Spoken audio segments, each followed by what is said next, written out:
महाराष्ट्रातील प्रत्येक अपडेट जाणून घेण्यासाठी आजच मेट्रो रायगडच्या सोशल मीडिया प्लॅटफॉर्मला लाईक, फॉलो आणि सबस्क्राइब करा। इंडियन मेडिकल असोसिएशन अलिबाग शाखेच्या वतीनं नुकतीच मुख्यमंत्री शिंदे यांना निवेदन देण्यात आलंय। राज्य सरकारनं कंपल्सरी कम्युनिटी मेडिसिन प्रोग्राम अंतर्गत ग्रामीण भागात वैद्यकीय सेवेसाठी नियुक्त केलेल्या एमबीबीएस डॉक्टरांच्या नियोजनात तातडीनं सुधारणा करावी अशी मागणी या निवेदनातून करण्यात आली आहे।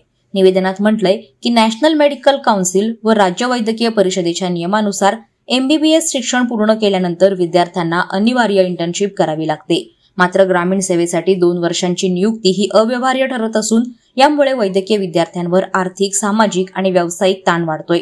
यामुळे आरोग्य व्यवस्था बळकट करण्याऐवजी अनेक अडचणी निर्माण होत आहेत। वैद्यकीय क्षेत्रातील सकारात्मक पर्यायही आयएमएने मांडले आहेत। त्यात नव्या वैद्यकीय महाविद्यालयांना मान्यता देणं, ग्रामीण सेवेसाठी आकर्षक योजना राबवणं, टेलिमेडिसिन, मोबाईल मेडिकल युनिट व डिजिटल आरोग्य सेवा उपलब्ध करून देणं याचा समावेश आहे। पूर्णपणे प्रशिक्षित आणि पात्र एमबीबीएस डॉक्टरांनाच आरोग्य सेवेत काम करण्याची संधी द्यावी, अन्यथा ग्रामीण रुग्णसेवेवर प्रतिकूल परिणाम होईल असेही आयएमए अलिबाग शाखेनं स्पष्ट केलंय। इंडियन मेडिकल असोसिएशन जी पूर्ण भारतातील ॲलोपॅथिक डॉक्टरांची असोसिएशन आहे, तर त्यांची आज हा महाराष्ट्रभर पूर्ण स्ट्राईक आहे।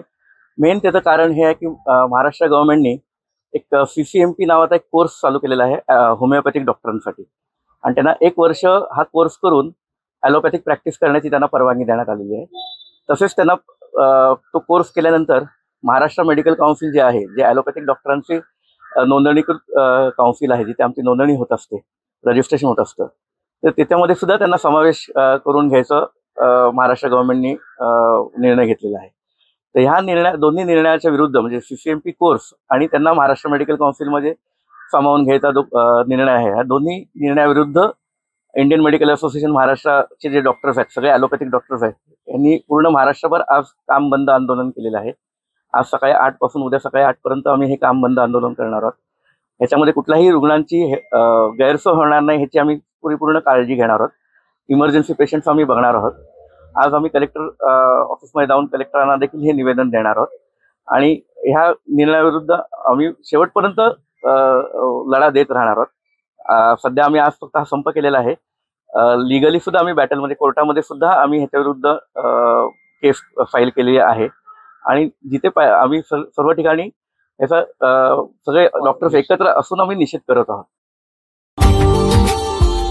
Subscribe now and press the bell icon. Never miss an update.